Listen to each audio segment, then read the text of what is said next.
जब घर की सफाई के दौरान हमें अपने छोटे कपड़े, पापा की क्लास नोट्स या मम्मी के बचपन की कोई फोटो मिल जाती है तो हम सोच में पड़ जाते हैं कि आज जो दिख रहा है वो अतीत में कितना अलग रहा होगा। साथ ही ये ख्याल भी आता है कि डेवलपमेंट की कितनी लंबी जर्नी तय करके हम आज यहाँ तक पहुँचे हैं।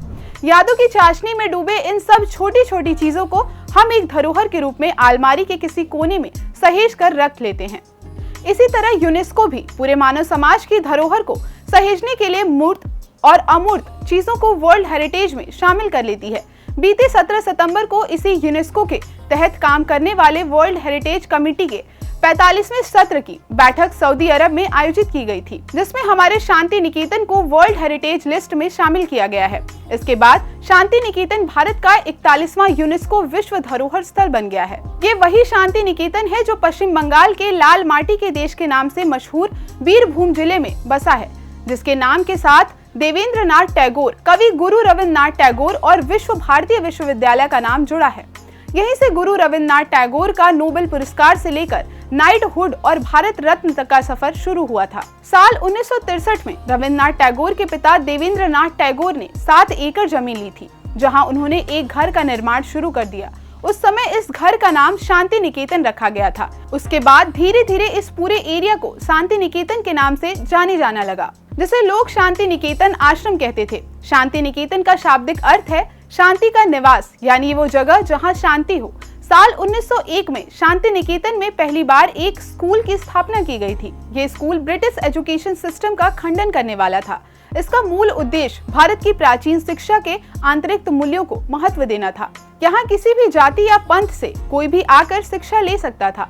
यहाँ की शिक्षा पद्धति में प्रकृति से सीखने और पर्यावरण के प्रति सजग रहना सिखाया जाता था।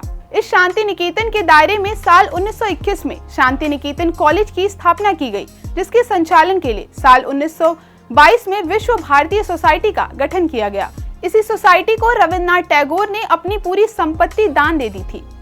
इसके बाद विश्व भारतीय को 1951 में संसद के एक्ट के जरिए केंद्रीय विश्वविद्यालय और राष्ट्रीय महत्व का संस्थान घोषित कर दिया गया।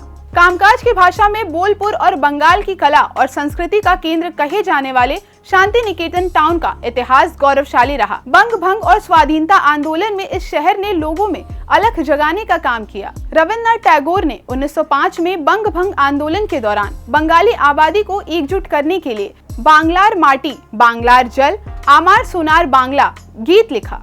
रविन्द्रनाथ ने उसी दौरान सांप्रदायिक सद्भावना को बढ़ावा देने के लिए राखी उत्सव की शुरुआत की, जिसमें हिंदू और मुस्लिम समुदाय के लोगों ने एक दूसरे की कलाई पर रंग बिरंगे धागे बांधे थे। एंशिएंट एजुकेशन सिस्टम का समर्थक होने के साथ साथ आजादी में अहम भूमिका निभाने के मद्देनजर इसके काफी पहले ही वर्ल्ड हेरिटेज लिस्ट में शामिल होने की उम्मीद जताई जा रही थी। खैर, अब ये सपना साकार हो चुका है। अब बारी है आज के सवाल की। गुरुदेव रविन्द्रनाथ टैगोर को नोबेल पुरस्कार कब और किस रचना के लिए दिया गया? जवाब हमें कमेंट बॉक्स में जरूर भेजें। आज के इस कार्यक्रम में बस इतना ही। मिलते हैं अन्य जानकारियों के साथ। मुझे दीजिए इजाजत। नमस्कार।